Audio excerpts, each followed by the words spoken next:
Hello, everyone, and welcome back. Today, we are going to discuss the essay Nationalism, Modernity, Keralaness, a Subaltern critique by Dr. Pradeepan Pambirikunnu. I am going to give you a very brief summary of this essay. And Dr. Pradeepan Pambirikunnu was a prominent critic in Malayalam and who focused on Dalit aesthetics or Dalit studies. Pradeepan was a well known orator, teacher, and he focused his attention to often neglected realities of the sensibilities of Kerala, like elitism in film and music. ഇദ്ദേഹം ഒരു മലയാള അധ്യാപകനായിരുന്നു. And അദ്ദേഹം focus ചെയ്യുന്നത് ഈ ഏരിയകൾ എലൈറ്റിസം in film music. അദ്ദേഹം വയലാറിനെയൊക്കെ വിമർശിക്കുന്ന essays എഴുതിയിട്ടുണ്ട്. പാട്ടുകളിലൊക്കെയുള്ള ഒരു എലൈറ്റിസം, അതിലേക്കുള്ള ഒരു സവർണ മേധാവിത്വത്തെക്കുറിച്ചൊക്കെ അദ്ദേഹം ഒരുപാട് പറഞ്ഞിട്ടുണ്ട്. ആൻഡ് ഇദ്ദേഹം 2016 മരിക്കുന്നത്. He had met with an accident on December 1, 2016 and December 8 അദ്ദേഹം 2016 തന്നെ ഒരാഴ്ചയ്ക്ക് ശേഷം അദ്ദേഹം മരിക്കുകയായിരുന്നു. He was 46 when he died. And പ്രദീപൻ്റെ ഒരു അനുസ്മരണവുമായി ബന്ധപ്പെട്ട് M.N. കാരശ്ശേരി പറയുന്നത് കേട്ടിട്ടുണ്ട്. M.N. കാരശ്ശേരിയുടെ ജീവിതത്തിലുടനീളം എടുത്ത് നോക്കിക്കഴിഞ്ഞാൽ തന്നെ അദ്ദേഹം പഠിപ്പിച്ച വിദ്യാർത്ഥികളിൽ ഏറ്റവും മികച്ചൊരു വിദ്യാർത്ഥിയായിരുന്നു പ്രദീപൻ പാമ്പിരിക്കുന്നു എന്ന് അദ്ദേഹം പറയുന്നത് ഞാൻ കേട്ടിട്ടുണ്ട്. M.N. കാരശ്ശേരി അദ്ദേഹത്തെ അദ്ദേഹം M.A പഠിക്കുന്ന സമയത്ത് M.N. കാരശ്ശേരി അദ്ദേഹത്തിൻ്റെ അധ്യാപകനായിരുന്നു. And he was also his PhD guide.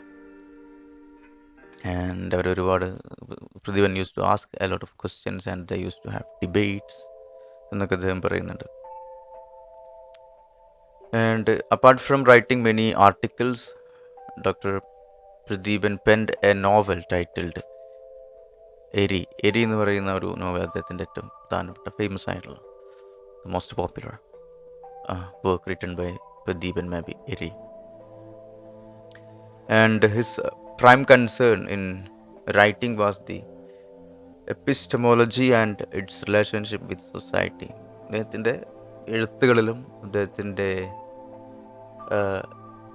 സ്പീച്ചിലും പലപ്പോഴും അദ്ദേഹം ചർച്ച ചെയ്ത ആ ഒരു വിഷയം ഇതായിരുന്നു, epistemology and its relationship with society. എങ്ങനെയാണ് നോളജ് നിർമ്മിക്കപ്പെടുന്നത്, ആൻഡ് ഹൂ പ്രൊഡ്യൂസസ് നോളജ്. പലപ്പോഴും ദളിതൻ്റെ ഈ ലോവർ കാസ്റ്റ് പീപ്പിളിൻ്റെ അറിവ് ഒരു അറിവായി തന്നെ കാണുന്നുണ്ടോ എന്ന് തുടങ്ങിയ വിഷയങ്ങളൊക്കെ അദ്ദേഹം നിരന്തരം ചർച്ച ചെയ്തിട്ടുണ്ടായിരുന്നു. ദളിതനൊരു സിംബോളിക് ക്യാപിറ്റൽ ഇല്ലാത്തത് കൊണ്ടാണ് അവൻ്റെ ക്യാപിറ്റൽ ഒരു ക്യാപിറ്റലായിട്ട് കണക്കാക്കപ്പെടാത്തത്. അതുകൊണ്ടാണ് അവനെ പരിഗണിക്കപ്പെടാതിരിക്കുന്നത് എന്നൊക്കെയുള്ള കാര്യങ്ങൾ അദ്ദേഹം പറയുന്നുണ്ട്. ആൻഡ് അതിൻ്റെ കാരണം മണ്ണില്ലാത്തത് കൊണ്ടാണ് എന്നുള്ള തുടങ്ങിയ വിഷയങ്ങളൊക്കെ അദ്ദേഹം പറയുന്നുണ്ട്. And Nationalism, Modernity, Keralaness, the Subaltern critics certainly narrates how the so-called progressiveness of Kerala society has ignored the harsh realities interconnected with caste and its application. So this particular essay, Deshiyada, Modernity, ആധുനികത, കേരളീയത, ഇതെല്ലാം എങ്ങനെ നിർമ്മിക്കപ്പെട്ടതാണ്, and അതുപോലെ തന്നെ ഇത് ആര് നിർമ്മിച്ചു തുടങ്ങിയ ഒക്കെ കാര്യങ്ങളാണ് അദ്ദേഹം ഇതിനകത്തൂടെ പറയാൻ വേണ്ടിയിട്ട് ശ്രമിക്കുന്നത്.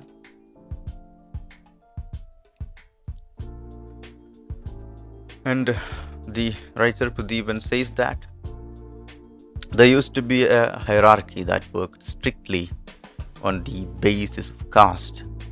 Kerala faced some crisis in relation to production as the so-called lower caste folks acquired better education and jobs. So, കേരളത്തിൽ നിന്നും ഈ ഒരു ഹൈറാർക്കി നിലനിന്നിട്ടുണ്ടായിരുന്നു. And especially on the basis of caste. ഈ അവസാനം കാലത്തേക്ക് വരുന്ന സമയത്ത് these so called lower caste people better education and jobs എല്ലാം നേടിയ സമയത്ത് ഈ നമ്മുടെ ഒരു പ്രൊഡക്ഷനിൽ വലിയൊരു ക്രൈസിസ് കേരളത്തിൽ ഉണ്ടായിട്ടുണ്ടായിരുന്നു എന്ന് പ്രദീപൻ പറയുന്നുണ്ട്. ഈ കൃഷി ചെയ്തിരുന്നതും മണ്ണിൽ പണിയെടുത്തിരുന്നതും ഒക്കെ ലോവർ കാസ്റ്റിൽപ്പെട്ട ആളുകളായിരുന്നതുകൊണ്ട് അവർക്ക് എഡ്യൂക്കേഷൻ ജോബ്സും കിട്ടിയ സമയത്ത് we could see a kind of crisis when it comes to production. Often someone from the higher caste would be lauded as a reformist or Renaissance hero, whereas if it was someone from a Dalit community, the same attention would never be received at all. Right? ഒരാളെ ഒരു higher കാസ്റ്റിലുള്ള ഒരാളെ നമുക്ക് വളരെ പെട്ടെന്ന് തന്നെ ഒരു hero ഒക്കെ ആക്കി മാറ്റാൻ വേണ്ടിയിട്ട് പറ്റും. എന്നാൽ ഈ ഒരു ദളിത് കമ്മ്യൂണിറ്റിയിലുള്ള ഒരു വ്യക്തിക്ക് അത്തരത്തിലുള്ളൊരു അറ്റൻഷൻ കിട്ടാറില്ല. അതിന് ഒരുപാട് കാരണങ്ങളുണ്ട്. Right. And Pradeepan takes the instances of Raja Ram Mohan Roy and Jyotirao Phule and how they are perceived in the social renaissance in India.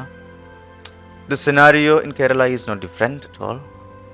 Mahatma Ayyankali is still called a Dalit leader, not a Renaissance leader as such. This difference is what was even called so, right? ഒരു ദളിത് കമ്മ്യൂണിറ്റിയിൽ നിന്ന് വരുന്ന ആൾക്ക് ഒരു elite ക്ലാസ്സിലുള്ള ഒരാൾക്ക് കിട്ടുന്ന തരത്തിലൊരു റെക്കഗ്നീഷൻ, അദ്ദേഹം എത്ര മികച്ചതാണെങ്കിലും അദ്ദേഹത്തിൻ്റെ എഡ്യൂക്കേഷൻ എത്ര മികച്ചതാണെങ്കിലും കിട്ടുന്നില്ല എന്നുള്ളതാണ്.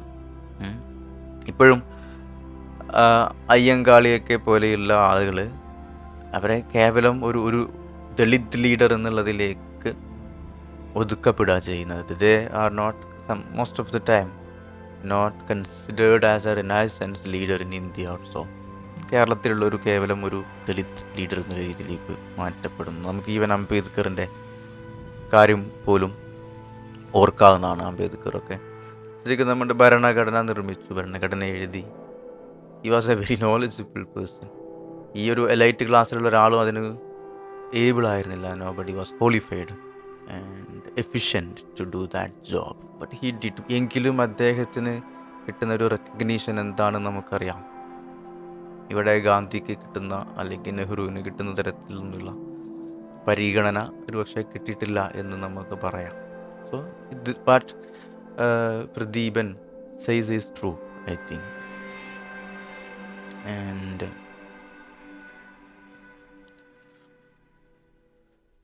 the history of Kerala never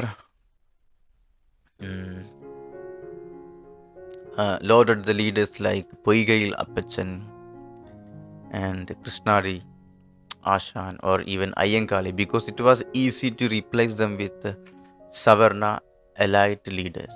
In other words, the elite names were more accepted than the Dalit leaders. Right? ഇവരെയൊക്കെ ഈ പൊയ്കയിൽ അപ്പച്ചൻ, ഈവൻ അയ്യങ്കാളി പോലെയുള്ള ആളുകൾക്ക് പരിഗണന അത്ര തന്നെ അർഹിക്കുന്ന അത്ര കിട്ടിയിട്ടില്ല എന്നുള്ളതാണ്.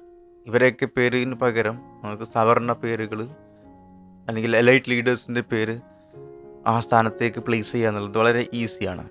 Elite names were more accepted than the Dalit leaders. എൻ്റെ കാര്യം ശരിക്കും പ്രദീപൻ ഒരു പറയുന്നുണ്ട്. ശരിക്കും അദ്ദേഹത്തിൻ്റെ ഒരു മറ്റൊരു എസ്സേ അദ്ദേഹത്തിൻ്റെ ഒരു സ്പീച്ചിൽ അദ്ദേഹം പറയുന്നത് കേട്ടിട്ടുണ്ട്. അദ്ദേഹം ഇവർക്ക് ഈ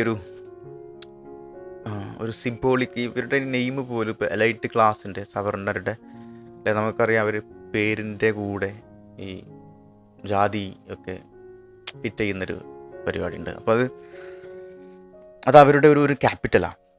Pradeepan say that's a symbolic capital. പ്രത്യേകിച്ച് അവർക്ക് അവരൊന്നും ചെയ്യാതെ അവർക്ക് കിട്ടിയ ഒരു കൈൻഡ് ഓഫ് പ്രിവിലേജാണ്. അണ്ടർസ്റ്റാൻഡ്? സോ ഈ ഒരു because of this symbolic capital അദ്ദേഹം ഭൂമിയുടെ ഉടമയാകുന്നു. അദ്ദേഹം അറിവിൻ്റെ നോളജിൻ്റെ ഉടമയായി മാറുന്നു. ആൻഡ് അദ്ദേഹം അധികാരത്തിൻ്റെ he becomes the centre of power. And അതുകൊണ്ടാണ് ഈ ഒരു പേര് പോലും ഇല്ല. ദാറ്റ്സ് വൈ ഈ പേരിൻ്റെയൊക്കെ കൂടെ ഈ ഒരു ജാതി ഒക്കെ ഫിറ്റ് ചെയ്യുന്നതിൻ്റെ ഒരു പ്രധാന കാരണം. സോ അതിൽ അദ്ദേഹത്തിന് ബെനിഫിറ്റ് ഉണ്ട്. അദ്ദേഹത്തിൻ്റെ പേര് തന്നെ അതിന് വാല്യൂ ഉണ്ട്, right? And another change that took place was the emergence of a common caste when these subcastes were integrated into a common caste called Nayar. കേരളത്തിൽ ഇങ്ങനെ ഒരു സംഭവം നടന്നുണ്ട്. കുറേ സബ് കാസ്റ്റുകൾ കൂടി ചേർന്നിട്ടാണ് നായർ എന്ന് പറയുന്ന ഒരു കാസ്റ്റ് ഉണ്ടാകുന്നത്. ദെൻ ലേറ്റർ നമുക്ക് കാണാൻ പറ്റും നായർ കാസ്റ്റും ഒരു സുപ്പീരിയർ കാസ്റ്റിൻ്റെ ഒരു പദവിയിലേക്ക് ഉയരുന്നതായിട്ട് പിന്നീട് നമ്മൾ കണ്ടിട്ടുണ്ട്. Gradually caste became something of a standard or basis in Kerala, as even electoral politics used caste for selecting candidates. Putting a caste surname became fashionable among the Keralites. പറഞ്ഞ കാര്യമാണത്. This even extended to food items being sold in the name of upper caste names, whereas the so-called lower caste names never have even this privilege, right? This is what I said. Symbolic capital അവരതിൻ്റെ maximum utilize ചെയ്യുന്നു. അവരുടെ ജാതിപ്പേര് വെച്ചിട്ട് വിൽക്കുന്ന സാധനങ്ങൾക്ക് ആളുകൾ വാങ്ങാൻ തയ്യാറ്. അതിന് പിന്നെ എന്തോ പ്രത്യേക ക്വാളിറ്റി ഉണ്ട് എന്നുള്ളതാണ് നമ്മുടെ സമൂഹത്തിൻ്റെ ഒരു പൊതുവെയുള്ള ഒരു ധാരണ. ഇപ്പോൾ അത് പതുക്കെ മാറുന്നുണ്ടാവാം, അത് വേറെ ഡിഫറെൻറ്റ് സ്റ്റോറി. നമുക്കറിയാം ഈ എന്താ പറയുക, ഈ നമ്പൂതിരിപ്പൊടി എന്നൊക്കെ പറയുന്ന സാധനം, നമ്പൂതിരി നെയ്യ്, ഈ സാധനങ്ങളൊക്കെ ഞാൻ കണ്ട്, പപ്പടം, ഇങ്ങനെയൊക്കെയുള്ള സാധനങ്ങൾ ഇവരാണിത് ചെയ്യുന്നത് എന്ന് പറയുമ്പോൾ ഉള്ള എന്തോ സാധനം. സോ ഈ ഒരു പ്രിവിലേജ് ആർക്ക് കിട്ടുന്നില്ല? This lower caste people, okay, they don't have that. And the very cultural sphere of Kerala has produced even proverbs reeking with casteism. For example, ജാതിയാലുള്ളത് തൂത്താൽ മാറില്ല, ഇത്തരത്തിലുള്ള ജാതിയാലുള്ളത് തൂത്താൽ മാറില്ല പോലുള്ള ഈ പ്രൊവേർബ്സ് പോലും ഇവിടെ പ്രൊഡ്യൂസ് ചെയ്യപ്പെട്ടു എന്നുള്ള. അത് suggest one is born with qualities associated with caste and they can never be changed. Most of the target of such remarks were the downtrodden and subaltern people in the society. You know that. Even നമുക്ക് ഒരുപാട് തെറികൾ പോലും നമ്മളറിയാം, ഒരുപാട് തെറികൾ പോലും ജാതി പേരൊക്കെ വിളിച്ചിട്ടുള്ള നമ്മുടെ നാട്ടിലൊക്കെ പൊതുവെ വിളിക്കുന്ന പല തെറികളും ഇവിടെയുള്ള പല ദളിത് കമ്മ്യൂണിറ്റിയിൽപ്പെട്ട ആളുകളുടെ അവരുടെ ജാതി പേരാണ് പലപ്പോഴും തെറിയായിട്ട് പോലും വരുന്നതെന്നൊക്കെ വളരെ സങ്കടകരമായിട്ടുള്ള ഒരു കാര്യമാണ്. ആൻഡ് പല ആൾക്കാർക്കും ഇത് അറിയില്ല, പലപ്പോഴും അറിയാതെയാണ് അങ്ങനെയൊക്കെ ചെയ്യുന്നത്. That's A different story. And one of the prominent novelists of Malayalam, for example, M.T. Vasudevan Nair, gets criticized by Dr. Pradeepan for his portrayal of elite class characters alone. M.T. Vasudevan novel പലപ്പോഴും ഇത്തരം elite characters മാത്രമാണ് ഉണ്ടായിരുന്നത് എന്നുള്ള കാര്യം അദ്ദേഹം വിമർശിക്കുന്നുണ്ട്. അദ്ദേഹം മറ്റൊരു അവസരത്തിൽ നമ്മുടെ വയലാർ പാട്ടുകളെയൊക്കെ അദ്ദേഹം വിമർശിക്കുന്ന സമയത്ത് അദ്ദേഹം ഒരു സംഗീത നിരൂപകൻ കൂടെ ആയിരുന്നു. ആ രീതിയിൽ അദ്ദേഹം പാട്ടുകളെക്കുറിച്ചൊക്കെ പറയുന്നുണ്ട്. അദ്ദേഹം പി ഭാസ്കരൻ, അതുപോലെ ഈ കെ രാഘവൻ, ഇവരൊക്കെ എഴുതിയ കാലത്ത് പാട്ടുകൾ കുറച്ചും കൂടി മലയാളിയുടെ സാധാരണക്കാരൻ്റെ അനുഭവങ്ങൾ ഉൾക്കൊള്ളുന്ന തരത്തിലുള്ള പാട്ടുകളായിരുന്നു എന്നും അവർണ്ണൻ്റെ അനുഭവങ്ങൾ അതിനകത്ത് അവൻ്റെ എക്സ്പീരിയൻസുകൾ അത്തരം പാട്ടുകളിൽ ഈ പി ഭാസ്കരനും രാഘവൻ സാറൊക്കെ എഴുതിയ പാട്ടുകളിൽ ഉണ്ടായിരുന്നു. പക്ഷേ ഇതൊരു വയലാറിലേക്കൊക്കെ മാറുന്ന സമയത്ത് ഇതൊരു എലൈറ്റ് ക്ലാസ് സെൻറ്റേർഡായി മാറുന്നുണ്ടെന്നും ഒരു ഒരു സവർണ മേധാവിത്വം ഈ വയലാറിൻ്റെ വരികളിലുണ്ടെന്നൊക്കെ പ്രദീപൻ പറയുന്നുണ്ട്. അദ്ദേഹം ഒരു നമ്മുടെ ഒരു കമ്മ്യൂണിസ്റ്റ് സോങ് ഉണ്ടല്ലോ, വിപ്ലവ പാട്ട്, എന്താ പറയുക, ബലികുടീരങ്ങളെ, അതിലുള്ള ഒരു വരിയൊക്കെ പറയുന്നുണ്ട്. യുഗങ്ങൾ നീന്തി നടക്കും ഗംഗയിൽ വിരിഞ്ഞു താമരമുകുളങ്ങൾ. ഇതിലുള്ള ഈ ഗംഗയും താമരയും ഒക്കെ കുറിച്ച് അദ്ദേഹം പറയുന്നുണ്ട്.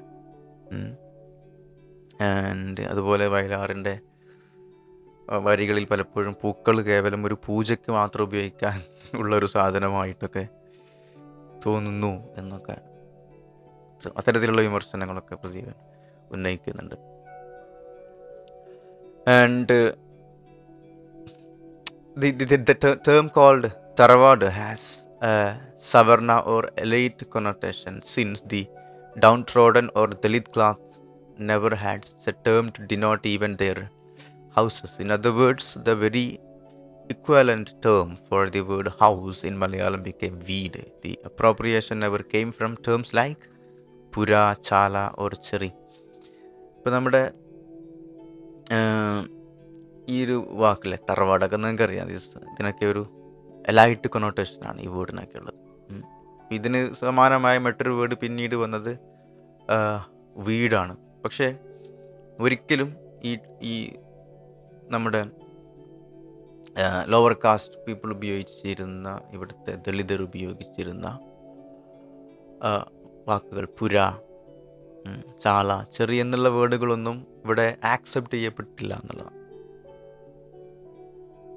അതിനൊക്കെ ആ വേർഡ്, ഇത്തരം വാക്കുകളും പാർശ്വവൽക്കരിക്കപ്പെടുക ചെയ്യുന്നത്. ഓക്കെ, സോ ഭാഷയിലുള്ള ആ ഒരു സവർണ മേധാവിത്വം, എലൈറ്റിസിസം ഒക്കെ നമുക്ക് വളരെ വ്യക്തമാണ്. റൈറ്റ്, ആരുടെ ഭാഷയാണ് സ്റ്റാൻഡേർഡ് ആക്കപ്പെടുന്നത്? ഇവിടെയുള്ള വളരെ ചെറിയൊരു മൈനോറിറ്റി ഭാഗം മാത്രം സംസാരിക്കുന്ന ആളുകളുടെ ഭാഷയാണ് ശരിക്കും ആക്ച്വലി സ്റ്റാൻഡേർഡൈസ് ചെയ്യപ്പെടുന്നതും യഥാർത്ഥത്തിൽ ശുദ്ധ മലയാളം എന്നൊക്കെ പറയുന്ന രീതിയിലേക്ക് മാറുന്നതും. പാവപ്പെട്ടവൻ്റെ ഭാഷ, കൂടുതൽ ആളുകൾ സംസാരിക്കുന്നവൻ്റെ ഭാഷ മാർജിനലൈസ് ചെയ്യപ്പെടുകയാണ് ചെയ്യുന്നത്. It's A fact. And some of the staunch advocates of modernism in Malayalam never had to do anything with caste in Kerala, since they were in a way diasporic.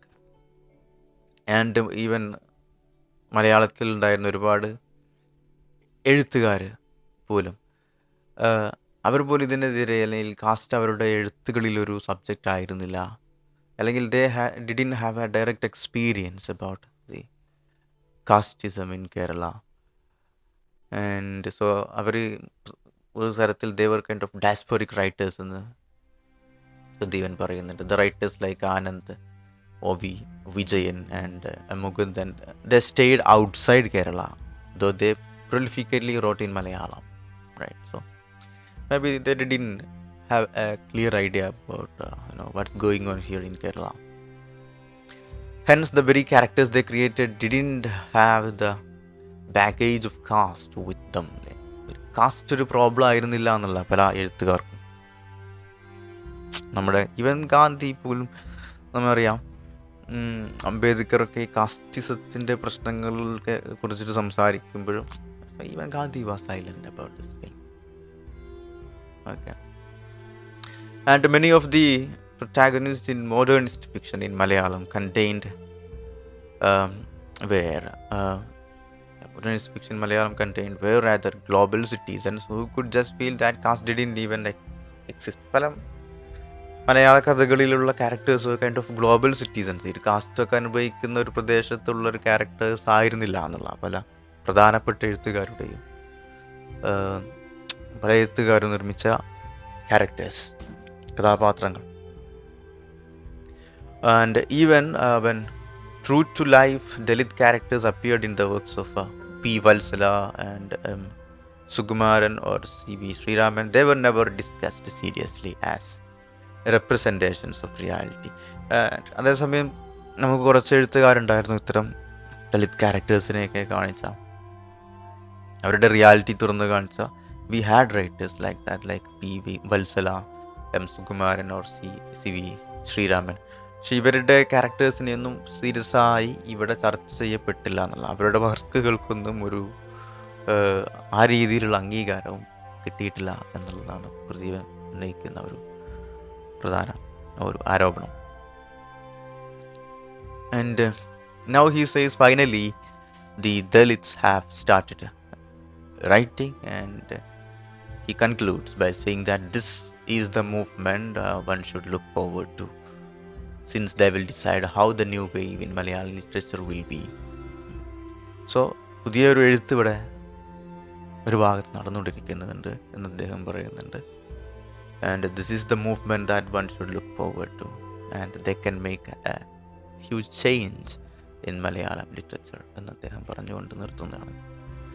So that's it. That's a brief summary of this. I hope you got something, and thank you for watching. Bye.